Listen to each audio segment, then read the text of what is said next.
Oi, turma, tudo bem com vocês? Bom, essa aula vai ser uma síntese dos conteúdos que a gente viu durante esse bimestre, né? Então, a gente vai focar em três conteúdos que nós vimos, tá? Que são a lei da gravitação universal, de Newton, as leis de Kepler e, por fim, que foi a última aula, sobre estática, tá? Então, vamos resumir, vamos relembrar e conversar um pouquinho sobre esses conteúdos, tá? Vamos lembrar qual é a lei da gravitação universal de Newton, né? Newton, ele pensou sobre a força de atração que os corpos eles exercem entre si. Então, toda vez que nós temos um corpo que possui massa, ele exerce uma força de atração com outro corpo que também tem massa.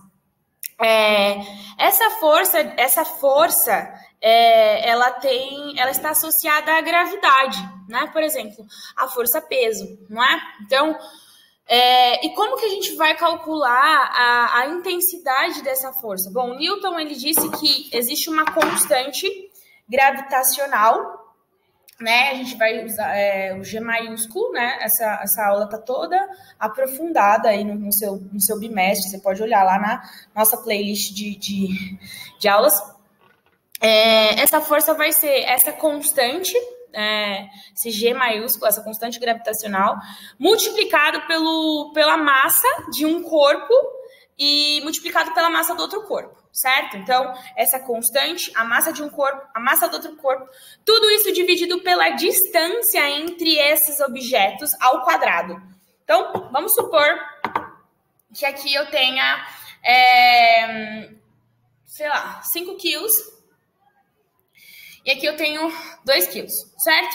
Então, qual é a força que existe aqui entre esses corpos? Bom, vou pegar 5, vou multiplicar por 2, vai dar 10. Tá, porou, mas ainda você tem uma pergunta uma informação para nos dar. Qual é a distância entre esses objetos? Vamos supor que eles estão a uma distância de 2 metros, tá? 2 metros, estão bem... Não, vamos... meio metro, tá? Eles estão a uma distância de meio metro. Então, eu sei que 5 vezes 2, 10. Dividido por meio, só que esse meio ele é ao quadrado. Então, 0,5 vezes 0,5, quanto que vai dar?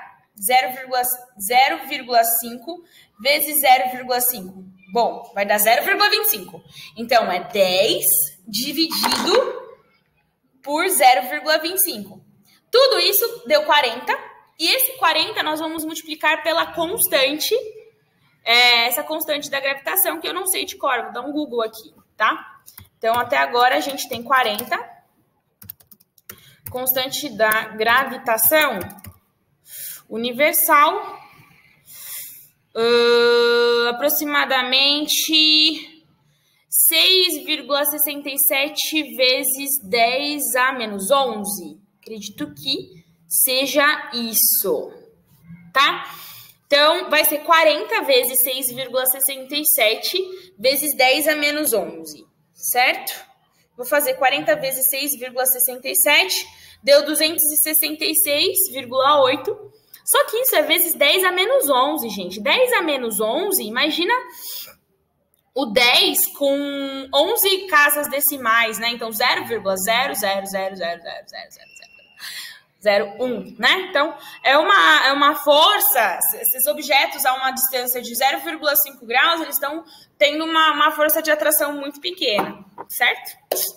Então, é o primeiro assunto aí que a gente comentou, né?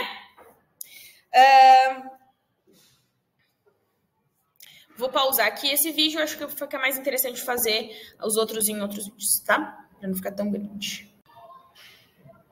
Bom, segundo assunto que eu falei que eu vou retomar nessa aula são as leis de Kepler, né? Então, a gente viu no vídeo das leis de Kepler e as órbitas que houve uma grande jornada para a gente entender o nosso sistema solar como ele é hoje. Enfim, vários cientistas foram importantes para essa caminhada.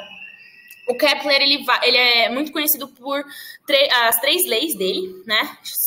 Que levam o nome dele, são as 3 leis de Kepler. Quais são essas leis? O Kepler, ele diz, a primeira lei diz que as órbitas, elas são elípticas. Por que é importante essa lei, né? Essa lei é importante porque, bom, até então se acreditava que as órbitas eram circulares, e é diferente um círculo de uma elipse, tá? Um círculo é uma fórmula aqui, assim, né? A gente sabe como é um círculo. Uma elipse é como se eu pegasse essa minha circunferência e desse uma achatada nela. Qual é uma implicação, assim, rápida dessa primeira lei? As estações do ano, certo? Porque quando a gente tem uma órbita circular, a gente vai ter uma mesma incidência de raios no globo, né? Isso eu tô pensando que o globo não está inclinado, né? A gente sabe que ele está inclinado ali, enfim, tem uma inclinação e tudo mais. Mais uma implicação, assim, boba, assim, direta, são as estações do ano. Bom, segunda lei do Kepler é a lei acerca das áreas, certo? Então, as áreas são iguais. Em um mesmo intervalo de tempo, as áreas são iguais. Eu vou colocar de novo aqui a figura, né, que eu acho que fica mais didático, tá? As áreas, no mesmo intervalo de tempo, elas são iguais. E essa lei é importante para a terceira, juntando a terceira lei de Newton, não, de Kepler, que vai falar sobre uma relação entre as áreas. E eu vou ver aqui só como que a gente vai enunciar essa terceira lei. Deixa eu só...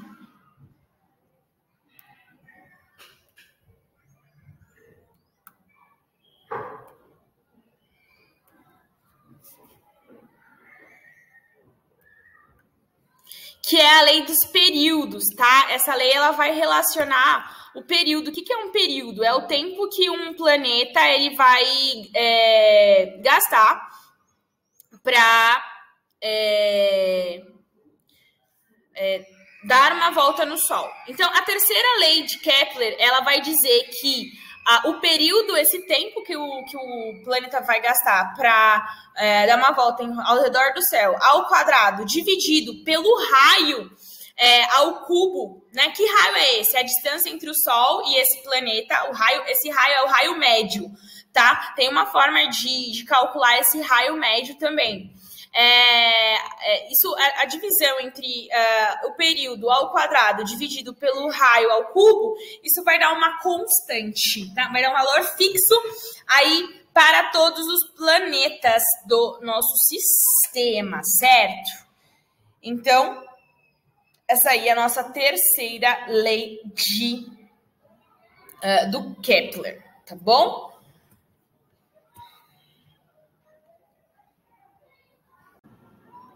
Bom, e aí, por fim, a gente vai fazer uma síntese sobre estática, tá? Que foi a aula da semana passada, que para a gente entender o que deve acontecer para que um corpo ele seja que ele fique parado, certo? E são duas coisas que eu falei para vocês que é necessário que aconteça, que a força resultante, né, seja igual a 0 e que o momento seja igual a 0, né? Então vamos relembrar. Força resultante é todo aquele trabalho que a gente tem feito nas aulas presenciais, né? Então, eu tenho um corpo, né? E ele está em cima da minha mesa, né? Então, eu tenho esse copo, ele está em cima dessa mesa aqui, certo? Quais são as forças que atuam nesse corpo? Bom, existe a força peso para baixo, né? E existe a força normal para cima, porque ele está em cima da mesa, né? Então, a força resultante vai ser uma menos a outra, porque aqui eu tenho uma mesma direção, sentidos diferentes. Então, o vetor resultante, a força resultante vai ser 0. E, obviamente, tem que ser 0. Por quê? Porque, senão, esse copo ele estaria se movimentando nessa direção. Só que outra coisa para que esse corpo ele não se movimente é o momento. E o que é um momento? O momento é associado a forças que fazem esse corpo girar. Porque concorda comigo que eu poderia fazer uma força aqui, ó, e fazer com que esse corpo gire? Ou aqui, fazendo com que esse corpo gire para lá, no outro sentido. E aí, essas forças, a grandeza associada a forças que fazem um corpo girar é chamada de momento. E o momento, ele também precisa ser zero, para que esse corpo esteja parado, né? Estática é a gente pensar em quais são os fatores que fazem com que o corpo esteja parado, fique parado, né? E aí, como que a gente vai fazer para calcular esse momento? Bom, a gente vai pegar a força que a gente está aplicando. Então, qual é a força que eu estou aplicando aqui para girar esse corpo? Vezes a distância até o centro de massa desse corpo, mais a força que eu estou aplicando no outro sentido, vezes a distância até o centro de massa. Isso tudo tem que ser igual a zero para que esse corpo não se movimente. Certo? Então, existe uma convenção de sinais, sendo que no sentido anti-horário é negativo, tá? E aí a gente vai somar esses momentos e ele tem que estar igual a zero. Certo, gente? Então foi um pouquinho que a gente falou aí na última aula, sintetizando.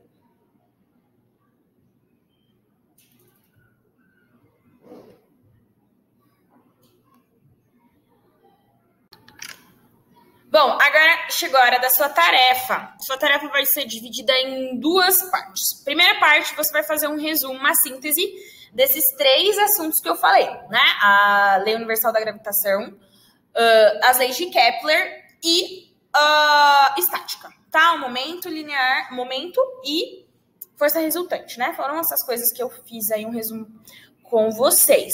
Segunda parte da sua tarefa é resolver os exercícios da ficha 8, tá? São exercícios trabalhosos, então faça com calma. E é isso, gente. Nós nos vemos na semana que vem. Até mais!